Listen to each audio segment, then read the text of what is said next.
capítulo 4 do Gênesis, a partir do verso 1. Adão teve relações com Eva, a sua mulher. Ela engravidou e deu à luz a Caim. Disse ela: com o auxílio do Senhor eu tive um homem. Voltou a dar à luz, desta vez a Abel, irmão dele.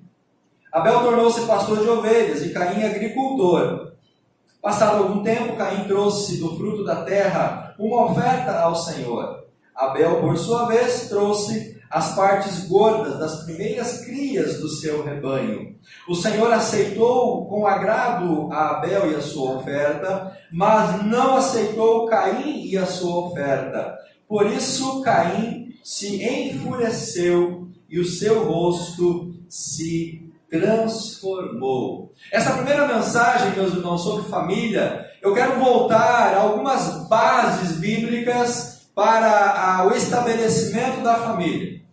A proposta hoje à noite é nós recuperarmos as bases bíblicas para o lar. É como se uma construção fosse abandonada e esses alicerces fossem tomados por mato, vegetação e entulhos, e agora então nós fôssemos lá, limpássemos todo o entulho, toda a sujeira, tudo aquilo que se formou em volta, para que o alicerce então possa de novo florescer e sobre esse alicerce edificar algo, que possa durar. A família está pautada, ou as suas bases estão pautadas na palavra de Deus. Deus estabeleceu bases, princípios para a família. E com o passar do tempo, essas bases, elas sofreram ataques, elas sofreram mudanças. A sociedade, a cultura, os hábitos, eles acabam tentando mudar essas bases. E o perigo, quando a gente constrói em cima de bases não sólidas, é a construção ruir. E se nós não soubermos as bases bíblicas para a família, não adianta nós lutarmos para construir uma família, porque nós vamos construir uma família, mas se a base estiver fragmentada, fragilizada, essa família vai ruir. Então, nessa noite, não pretendo apresentar nada de novo, nada de extraordinário, mas eu quero trazer à memória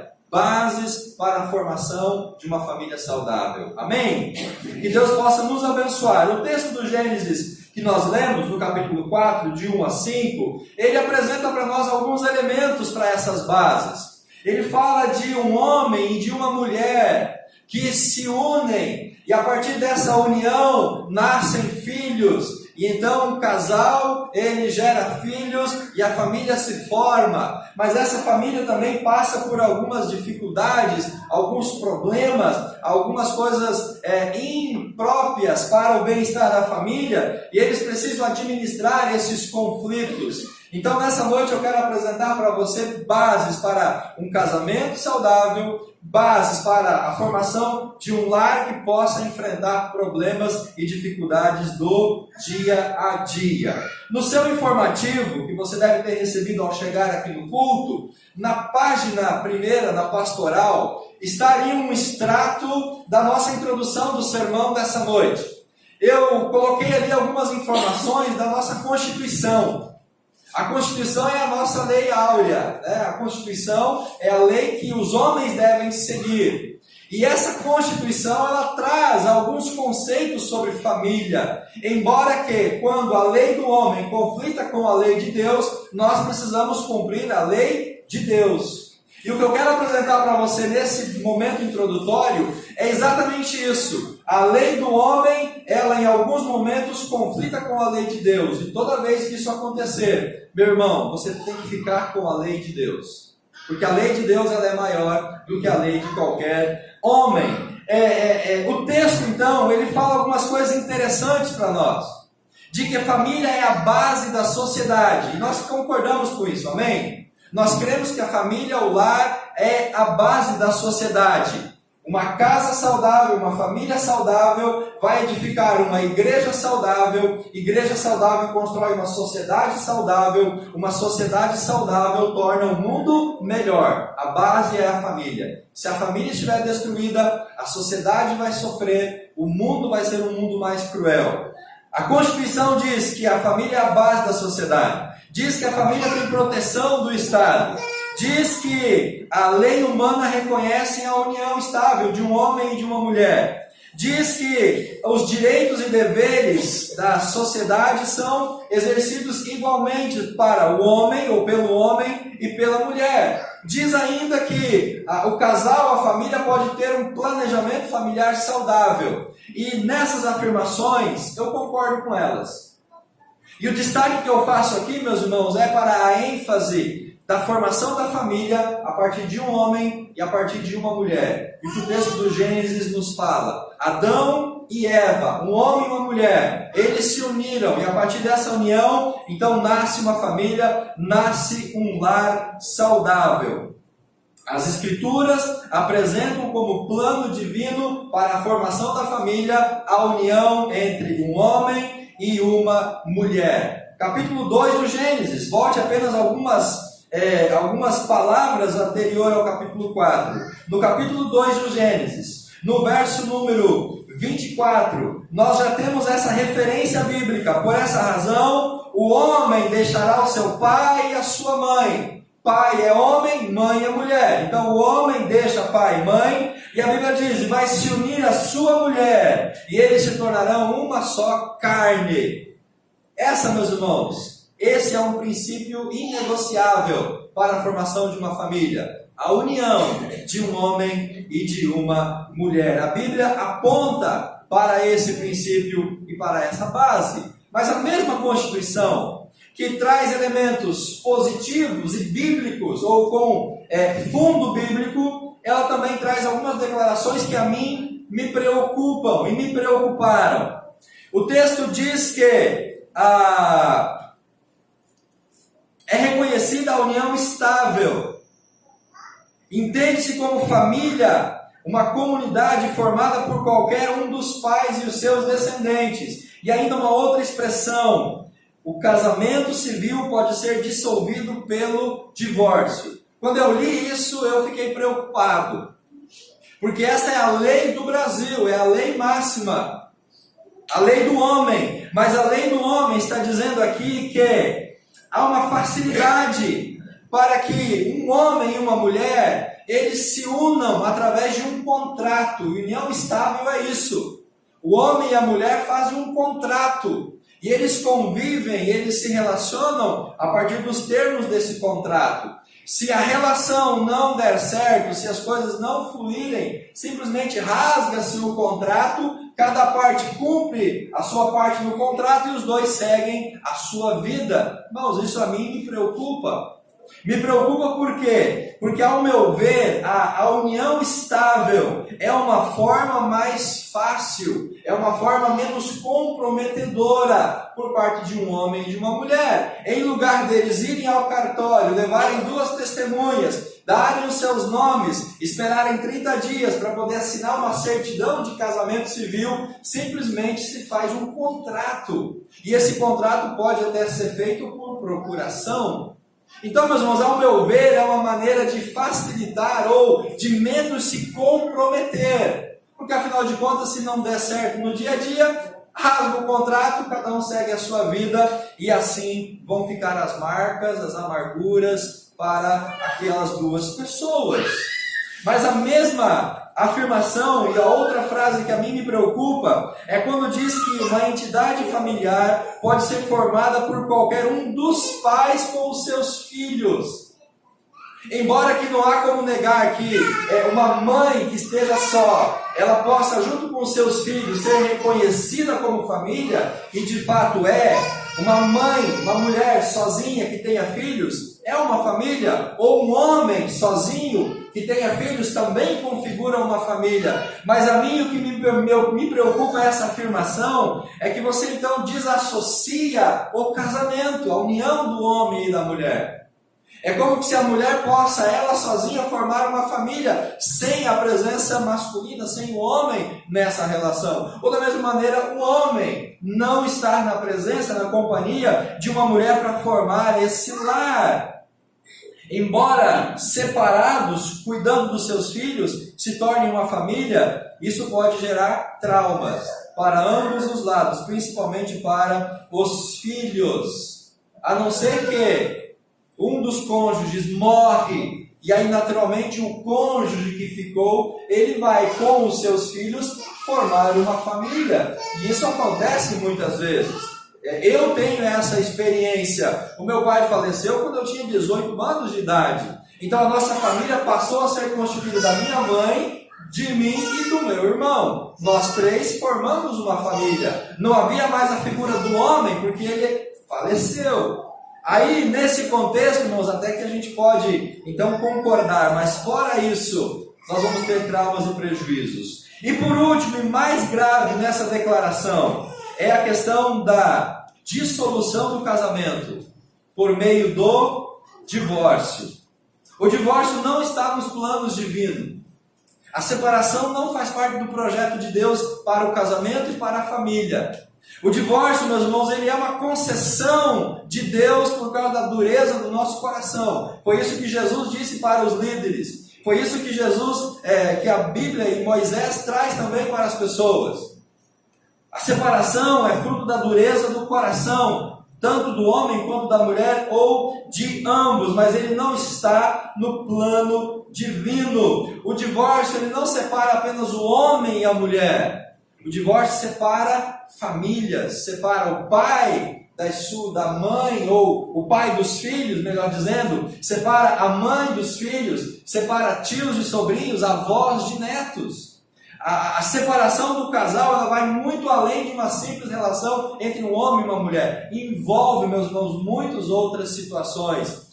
E a partir de uma separação e de um novo casamento, isso tem causado tragédias incontáveis na nossa sociedade. Padrastos que estupram, que violentam, filhos do cônjuge, e uma série de problemas que são oriundos de uma concessão da lei do homem, mas que aos olhos de Deus, que o plano original, a gente não vê na Bíblia, irmãos, um plano original, não vemos no Gênesis uma perspectiva para que isso possa ser aprovado pelo Senhor. Termino essa parte introdutória dizendo aos irmãos que a mudança do conceito da família aos olhos da sociedade e aos olhos da lei não podem influenciar a mudança ou a visão bíblica de Deus para a família. Deus, ele não se adequa àquilo que a sociedade está fazendo ou praticando. Deus não precisa seguir essa evolução, e uma evolução para pior. Amados, a sociedade, ela tem evoluído em algumas situações para pior. E algumas evoluções no que diz respeito à família evoluem para pior, e Deus não precisa acompanhar, a Bíblia não muda, os princípios não são alterados. Se a justiça reconhece alguma coisa diferente da palavra de Deus, queridos, nós não devemos concordar com isso, mudar esse modelo, porque se a palavra estabelece um modelo, nós devemos segui-lo. Amém? Vamos voltar ao Gênesis capítulo 4. Primeira questão, primeira base que eu quero reforçar aos irmãos nessa noite. É o versículo número 1.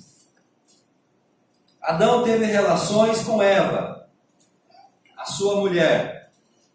Ela engravidou e deu à luz a Caim. Paramos aqui. Família, a união entre um homem e uma mulher. Família é a união de um homem e de uma mulher. E o que passar disso, como tem alguns memes, é gambiarra. Essa semana eu vi uma charge, uma historinha engraçada. Dizia assim que Deus tirou uma costela de Adão e fez o Ivo. E por algum motivo, eles depois do pecado foram expulsos do paraíso. Por motivos desconhecidos, o Ivo não engravidou. E a sociedade e a humanidade morreu. O que essa charge está dizendo? Que a união de dois homens jamais pode ser algo saudável, porque não há a perspectiva da evolução, de gerar filhos e de progredir e de a família ser estabelecida. Da mesma maneira, irmãos, a união de duas mulheres. E é por isso que eu estou afirmando para você, essa é uma base da família que a gente não pode abrir mão. Família começa com a união entre um homem e uma mulher. Por mais problemas, defeitos e diferenças que nós temos, mas ainda é assim que Deus planejou. Esse é o propósito do Senhor para nós. Não podemos fugir desse modelo, nem mudar esse modelo, porque foi assim que Deus estabeleceu. E o Gênesis é o livro dos modelos, é o livro dos princípios, é o livro dos padrões. E se esse modelo, se esse princípio, se esse padrão está aqui, é o que nós devemos, então, como igreja, seguir. Capítulo 2 do Gênesis, verso 18. Então o Senhor Deus declarou: não é bom que o homem esteja só, far-lhe-ei uma ajudadora. Deus prepara aqui, Deus já pensa em alguém para estar junto com o homem. O homem estava sozinho, e Deus então diz: eu vou fazer alguém que o auxilie, que o corresponda, alguém que possa estar junto dele. E no 24 do capítulo 2 que nós já lemos, a Bíblia diz: o homem deixa a sua mulher, e os dois então, a sua casa, seu pai e a sua mãe, vai se unir à sua mulher, e os dois vão se tornar uma só carne. Essa é a base, meus irmãos. Não há nada de novo dentro dessa perspectiva. Essa é a questão importante para a gente pensar. Foi isso que Deus estabeleceu. Essa é a vontade do Senhor. A união do homem e de uma mulher segue o padrão e o princípio da palavra. É o que Deus determinou. Portanto, qualquer outra proposta, principalmente a proposta da união de dois homens ou de duas mulheres, devem ser rejeitadas veementemente por nós como igreja de Jesus. Qualquer tentativa de formar um casal fora do princípio de um homem e de uma mulher, meus irmãos, foge da palavra de Deus e do projeto original do Senhor. Eu não tenho dúvidas disso. O 24 que nós já lemos: deixa o homem pai e mãe. Pai é homem, mãe é mulher. O princípio está aqui. O homem então deixa a mulher, pai e mãe, e vai se unir à sua mulher. Então perceba que homem e mulher está aqui. Deus fez Adão, Deus fez a Eva, e deles nós temos então os filhos, e assim segue o princípio do Senhor, em que o casal ele se une, e a partir desse casal forma-se uma família. Por mais que a sociedade tente implantar outros padrões para a formação de um modelo conjugal, nós não podemos concordar com isso. Família começa com a união de um homem e uma mulher, jamais com a união de duas mulheres ou com a união de dois homens. Vamos ainda voltar para o Gênesis, capítulo 4, avançando um pouquinho mais, no verso 1 e no verso 2. Segunda base de uma família saudável. O texto continua dizendo: ela engravidou. Eva engravida de Adão a partir da união sexual, do ato deles, de complementar a união conjugal. Ela engravida, dá à luz, depois engravida de novo e dá à luz a outro filho. Ela engravidou aqui 2 vezes, teve 2 filhos. Natural. Algum estranhamento nisso, meus irmãos? Algo sobrenatural? Um homem e uma mulher casarem-se e dessa união gerar e nascer filhos? Algo extraordinário nesse sentido? Não, porque esse é o princípio, essa é a vontade, esse é o padrão que o Senhor estabeleceu. Um homem e uma mulher, eles se casam, eles se unem, e esse homem e essa mulher agora então vão formar, a partir dos seus filhos, a ideia de uma família, a relação de intimidade, tornaram-se uma só carne. E eles então agora desenvolvem um lar, essa união que possibilita o casal a evoluir para um status de família. E aqui, irmãos, eu quero chamar a atenção de você para uma perspectiva de que muitos casais acabam se casando, mas eles excluem a perspectiva de filhos. Muitos casais se casam para satisfazer-se mutuamente no casamento, ou para que os dois progridam material, profissional, nas áreas dos seus desejos e prazeres, mas eles acham que filhos vai ser um atrapalho, vai ser um estorvo, vai impedir eles de alçar voos maiores. Então o casal, o homem e a mulher, quando se unem, eles já se unem com a perspectiva de ter filhos, já se unem com essa perspectiva de gerar os seus descendentes. O texto mostra que Adão e Eva tiveram filhos como resultado dessa união conjugal. Capítulo 4, verso 1 e verso 2. O verso 25 do capítulo 4 ainda diz: novamente Adão teve relações com a sua mulher, e ela deu à luz a outro filho. Percebam que o princípio ele está aqui presente. Capítulo 5, verso 3 e verso 4. Aos 130 anos, Adão gerou um filho, a sua semelhança, conforme a sua imagem, e deu o nome de Sete. Verso número 4. Depois que gerou Sete, Adão viveu 800 anos e gerou outros filhos e outras filhas, porque esse é o padrão divino. Amém, igreja? Nós precisamos entender essa realidade. A geração de filhos, a partir da união de um homem e de uma mulher, passa a ser o padrão divino para a formação da família, inclusive para casais e famílias que estão distantes do Senhor. O padrão não muda mesmo quando o homem se afasta de Deus. Veja, aqui na Bíblia, capítulo 4, verso número 17 e verso número 18. Caim se afasta, Caim se desvia, Caim se torna uma pessoa distante de Deus, mas ele não muda o padrão divino. 4 do Gênesis, verso 17. Caim teve relações com quem? Com a sua mulher, e ela engravidou e deu à luz a Enoque. Depois que Caim fundou uma cidade, a qual deu o nome do seu filho Enoque. Verso 18. A Enoque nasceu Irade, Irade gerou Meujael, Matusalém, e assim o negócio continua. O padrão se desenvolve, permanece, independente se a pessoa estava ou não na presença do Senhor. Aí vem o dilúvio, Gênesis capítulo 6. O que acontece no dilúvio, meus irmãos? A humanidade toda quase é dizimada. Quantas pessoas sobrevivem ao dilúvio? 8 pessoas. E é interessante que são 8 pessoas, mas são 4 casais. Adão, Noé e a sua esposa, os 3 filhos de Noé e as 3 noras. Será que tem algo aqui para a gente aprender também sobre isso? 8 pessoas são salvas, mas são 4 casais, porque esse é o padrão, esse é o princípio que Deus estabelece. Capítulo 7 do Gênesis, verso 1. Depois que passa o dilúvio, Deus disse a Noé: entra na arca, você, durante o dilúvio, a sua família, porque vai vir o dilúvio e você é o único justo. Verso 2.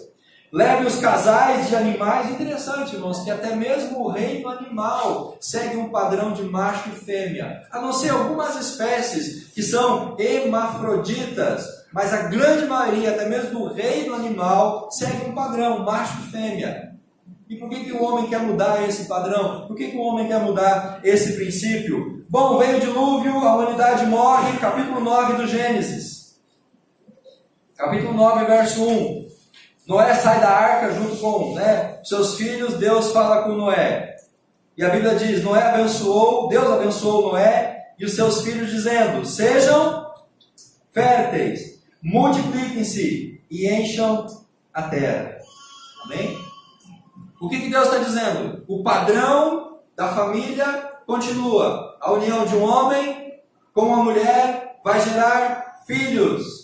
E esses filhos vão gerar filhos. E assim a humanidade, ela subsiste até os dias de hoje. Na formação do homem e da mulher, Deus estabelece a possibilidade de perpetuação da humanidade. Homem e mulher são seres únicos em sua formação e completamente diferentes na sua comparação.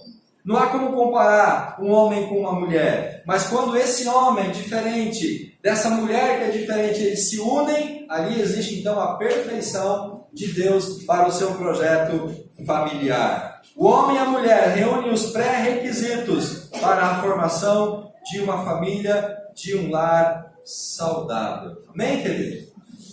2 padrões, 2 princípios, 2 alicerces que nós não podemos mudar. Família começa com a união de um homem e de uma mulher. E a partir da união desse homem e dessa mulher, vai gerar os filhos. E assim a família se estabelece. Voltamos para o Gênesis capítulo 4.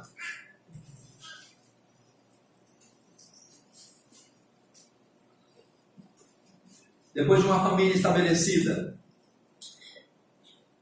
essa família vai enfrentar conflitos. E a família precisa aprender a minimizar os conflitos. Eu usei o termo minimizar, porque não há como a gente excluir. Não há como a gente não ter conflitos. A gente pode, no casamento, na família, minimizar conflitos. O casal, o homem e a mulher podem minimizar conflitos relacionais, mas eles vão existir. E o casal que não tem conflitos, tem alguma coisa errada nesse relacionamento, que é natural os conflitos. Família, pai, filho, irmão com irmão, tem conflito. Nós podemos minimizar os conflitos, não podemos eliminá-los. E agora eu quero compartilhar com você, meus irmãos, algumas questões e princípios para que a gente minimize os conflitos dentro da família. O texto do Gênesis 4, que eu quero ler, fala então desses conflitos. Os dois filhos de Adão e Eva, Caim e Abel, eles agora levam ofertas para o templo. Deus aceita a oferta de Abel, Deus rejeita a oferta de Caim. Mas a palavra-chave aqui que eu quero destacar é o final do verso número 5. Por isso Caim se enfureceu e o seu rosto se transtornou. Algum membro da sua família já teve enfurecido alguma vez? Algum membro da sua filha já ficou com raiva em alguma vez? Conflitos, dificuldades, e isso vai acontecer, queridos. Então, preste atenção. Nós podemos minimizar os conflitos. Jamais nós vamos exterminá-los. Podemos diminuir, no nível saudável, mas não estaremos isentos desses conflitos. Adão e Eva não estiveram imunes a conflitos.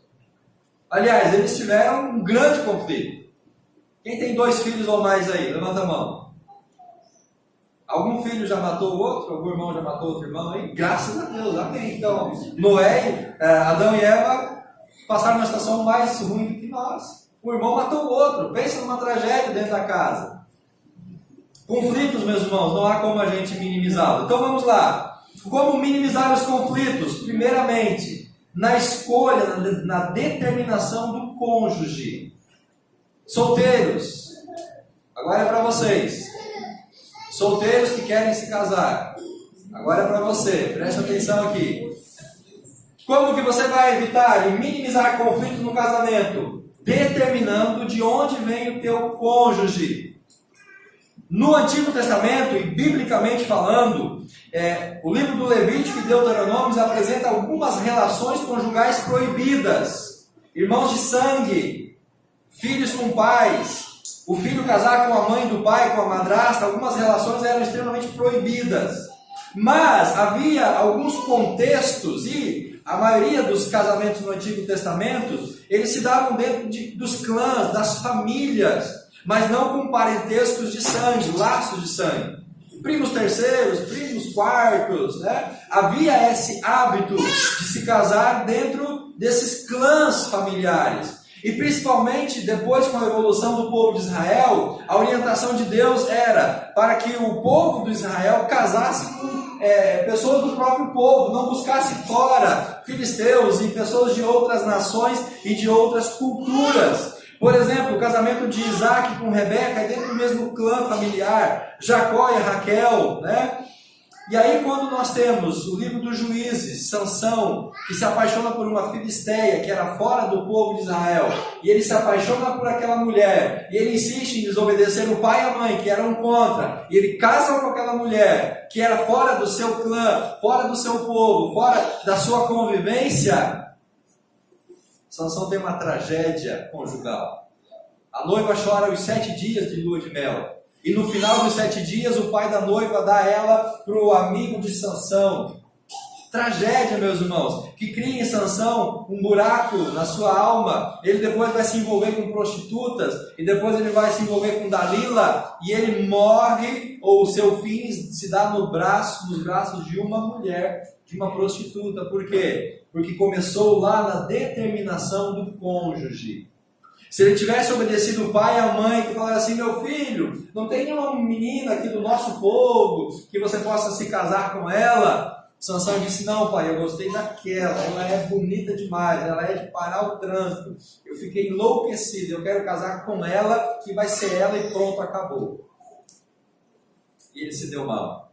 Hoje, quando um jovem propõe no seu coração se casar e formar uma família, precisa determinar de onde virá o seu cônjuge, pois uma escolha errada pode trazer sofrimentos por toda uma vida e infelicidade conjugal. Então, meu conselho para você, jovem, que não se casou ainda e quer se casar, procure um companheiro, uma companheira dentro dos arraiais. A igreja é o melhor lugar para você procurar uma pessoa para namorar e para se casar. Pastor, mas aqui só tem pessoa, homem e mulher feia. Então, vá no arraial mais próximo, mas não fuja dos arraiais. Não vá casar com filisteu, com pessoas do mundo. Você pode ter problemas sérios no casamento. Tá bom, querido? Então, se você escolher de maneira adequada, de maneira certa, você vai evitar lá na frente inúmeros conflitos conjugais. E nós temos experiência de muitos casais, de muitos jovens que insistem em se casar com pessoas de contextos diferentes e eles acabam sofrendo dores terríveis. Vamos lá, segundo lugar. Então, determinar de onde vem o cônjuge é uma questão. Agora o segundo, que ainda é para você solteiro, a escolha do cônjuge. No Antigo Testamento, o princípio era o pai e a mãe escolher o marido ou a mulher para o seu filho. Abraão manda o servo escolher uma mulher para o seu filho Isaque. E esse era o princípio. Normalmente, naquele contexto do Antigo Testamento, eram feitos arranjos, entre os pais. Os filhos ou aquele que ia casar não tinha participação nenhuma. Quando Jacó vai casar, ele conhece a mulher no dia do casamento. Ele se apaixonou por Raquel, mas no dia do casamento da lua entra Lia. Por quê? Porque era assim naquele contexto, e ainda tinha mais um princípio lá. Primeiro era a mais velha, para depois as mais novas, não podia mudar esse contexto e esse conceito. Mas a escolha do cônjuge normalmente era uma prerrogativa dos pais, Nesse arranjo havia um preço, que era o dote, ou em dinheiro ou em serviço. Jacó trabalhou 7 anos, depois mais 7, porque a filha era como que um bem do pai. Então, se a filha casasse e saía de casa, ele estava perdendo um bem, uma propriedade. Por isso que tinha o dote. Mas vamos lá. Fora essa questão de arranjos familiares, havia, por exemplo, a possibilidade de você capturar uma mulher na guerra. Ia para a batalha, o povo lutando contra o povo, o soldado podia pegar uma mulher, trazer e casar com ela, Era raptar mesmo, Ou durante assaltos, isso acontecia frequentemente. Em último caso também, a sedução, quando o rapaz seduzia a moça e eles avançavam o sinal, o rapaz era obrigado a casar com aquela moça e pagar o dote. Graças a Deus, jovens solteiros, que isso mudou. Amém? Hoje você pode escolher o seu cônjuge, você pode escolher o seu namorado, Você não precisa seguir a imposição dos seus familiares. E como que você pode escolher um cônjuge? Espera em Deus e em oração. Melhor coisa que você faça, espera em Deus, em oração. Muitos jovens se casam errado porque não esperam em Deus. Avançam etapas no namoro, não escutam os seus pais e se deixam levar pelas aparências físicas, sem avaliar o caráter e o nível de compromisso com Deus. É o Sansão, mas é bonito, olha só que gato, me apaixonei, vou casar. É bonito por fora, mas o pacote só coisa ruim. E aí depois já era. Então, você que é solteiro, de onde vai vir o seu cônjuge? E quem será o seu cônjuge? A melhor maneira é você pedir a Deus. E os pais, orem pelos cônjuges dos seus filhos, ou o futuro cônjuge. Aprendemos isso ontem na reunião dos homens. Vamos lá, terceiro. Se você determinar de onde vem o cônjuge e escolher de maneira sábia, você vai evitar minimizar conflitos. Terceiro, aonde morar? É uma escolha, é uma decisão que pode minimizar conflitos. Normalmente naquela época, na Bíblia, no Antigo Testamento, a mulher saía da sua casa e ia morar com o marido. E naquele contexto tribal e familiar, ela morava com o marido na casa da família do marido. Então ela ia para a casa do marido e lá convivia com toda aquela galera que habitava lá, né? Depois do tempo da monarquia, o filho, né, depois do casamento, ele saía da casa do pai e tinha então a sua casa. Hoje, meus irmãos, a recomendação que nós damos para os casais é: antes de você se casar, tenha o seu lugar para morar, seja particular ou seja alugado. Não caia na besteira de morar no puxadinho no fundo da casa do pai ou da mãe. Pode ser bênção, mas pode trazer sérias consequências. Por experiência de convívio, de ministério. Então, pense nisso. Eu vou morar aonde? Você que está querendo casar, tem aonde morar? E mais um conselho que eu te dou: só tire, rapaz, a moça da casa do pai e da mãe se você puder dar a ela uma condição igual ou melhor que ela tinha na casa dos pais. Esse negócio de morar embaixo da ponte, de que o amor vai suprir, isso aí é balela.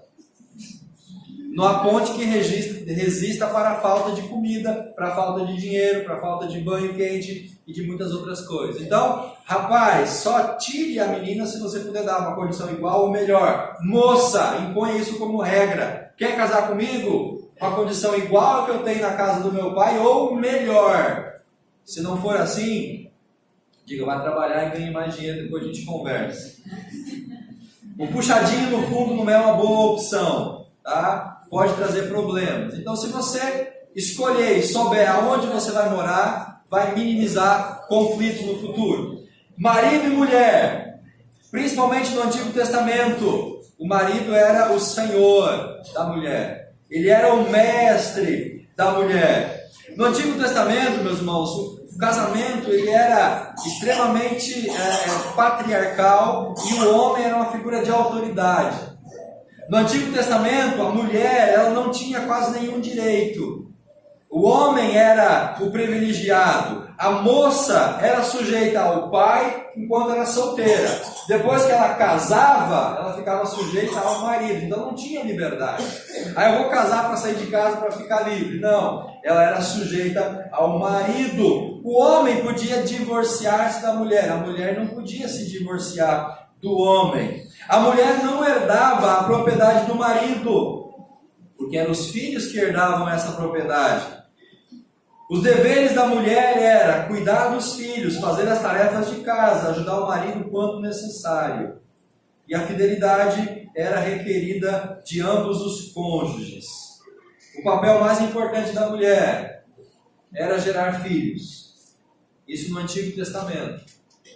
Nesse conceito e nesse contexto. Bom, no Novo Testamento, as orientações quanto ao papel do homem e da mulher já são um pouco mais justas. E a melhor orientação é seguir nos Efésios, capítulo 5, aonde diz que ao homem compete a ele amar a sua esposa como Cristo amou a igreja. Efésios 5, 22. E no 25 diz assim, que cabe à mulher cumprir o seu papel de estar submissa ao seu marido como Cristo ou como submissa a Cristo. Então, no Novo Testamento, qual é o papel da mulher? Estar sujeita ao marido como ao Senhor. O papel do homem, amar a mulher como a Jesus Cristo. O papel do homem não é cobrar a mulher para que ela cumpra o papel dele. O marido não tem que cobrar a mulher para ser submissa, nem a mulher cobrar o marido para amá-la. Cada um precisa fazer a sua parte, sem cobrar o outro. Essa convivência precisa ser bem administrada. Penúltimo, pais e filhos. É preciso, meus irmãos, tomar cuidado com essa relação entre pais e filhos. O maior desejo do casal no Antigo Testamento era ter filhos. Salmo 127... Bendito aquele que enche deles a sua aljava. Filho era a primeira prioridade dos casais. O filho assumia a chefia da casa na ausência do pai. A prática de adoção, embora não sendo comum, era algo que acontecia também. Quando pequeno, isso é importante, a mãe tinha que ensinar, a mãe tinha que educar a criança em casa enquanto pequena, porque o pai estava trabalhando para trazer o sustento.